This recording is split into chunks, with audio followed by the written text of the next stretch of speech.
నా పేరు సుబ్బరాజు అండి, పంగిడిగూడెం గ్రామం.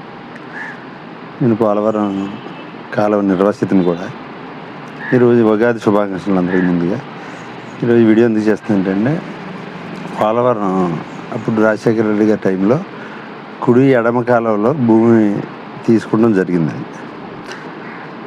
భూమి తీసుకునేటప్పుడు ఏం చెప్పారంటే రైతులకి 300 మీటర్లు తీసుకున్నారండి. 88 మీటర్లో కెనాల్ అవసరం అయితే 250, 300 మీటర్లు తీసుకున్నారు.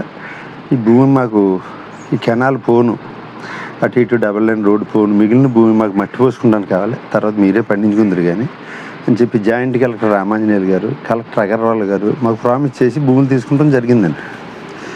నెక్స్ట్ ఏమైందంటే, ఇప్పుడు 2006-7లో మాట అండి. ఇప్పుడు ఏమైందంటే కాలక్రమేణా ఈ మట్టి మాఫియాలు వచ్చి కంప్లీట్ మట్టి గుట్టలన్నీ తీసుకుని వెళ్ళిపోయారండి.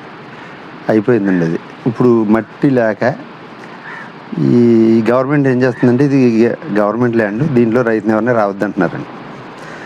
చేత ఇప్పుడు ఏం చేస్తున్నారంటే, మట్టికి అలవాటు పడిన వాళ్ళు ఏం చేస్తున్నారంటే, మట్టిని భూమిని నిరుపయోగంగా ఉన్న భూమిని గోతులు తీసేసి ఆ భూమి ఎందుకు ఉపయోగం కాకుండా ఆ భూమిని పాడు చేసేస్తున్నారండి.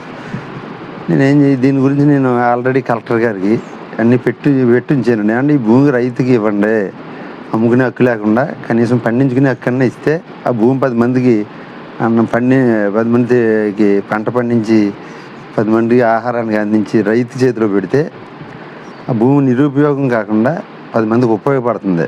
10 మందికి ఉపయోగపడేలాగా రైతు పండిస్తాడని చెప్పి అమ్ముకునే హక్కు లేకుండా రైతు చేతిలో పెట్టమని నేను ఆల్రెడీ అర్జీ ఇవ్వడం జరిగిందండి.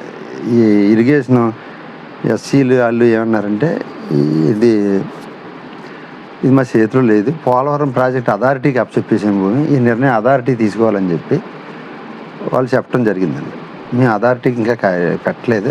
ఈ వీడియో ఎందుకు చేస్తున్నానంటే, ఇది ఇప్పటికైనా ఈ భూమి ఎలా వదిలేస్తే గోతులు పడిపోయి అన్యాక్రాంతం అయిపోయి ప్రమాదం ఉందండి. ఆ భూమి ఎందుకు ఉపయోగపడకుండా పక్కనే కాలం నీరు వసతి కూడా ఉందండి. ఆ భూమిని ఆ రైతు చేతిలో పెడితే 10 మందికి పండించి పంట పండిస్తాడు, 10 మంది తిని పంటలు పండిస్తాడు. అంటే రేపొద్దున ఏ రోజున గవర్నమెంట్ కావాల్సిన గవర్నమెంట్ అవసరాలకి, ఇవాళ ఏదో బనకచర్ల ప్రాజెక్ట్ అయింది, ఏ అవసరాలకి వెళ్తే అవసరాలు తీసుకుంటానికి మేము ఇవ్వటానికి మేము సిద్ధంగా ఉన్నామని చెప్పి గవర్నమెంట్ తప్పితే మరి రైతుకి హక్కు ఇవ్వమని చెప్పి కోరటం జరిగిందండి. చేత ఈ వీడియో అధికారులకి, పోలవరం ప్రాజెక్ట్ అథారిటీకి దాకా వెళ్ళాలని, మంచి నిర్ణయం తీసుకోవాలని, సానుకూలంగా స్పందించాలని కోరితే వీడియో చేయడం జరిగింది. సుబ్బరాజు అండి, పంగిడిగూడెం. జై గోమాత, జై భూమాత.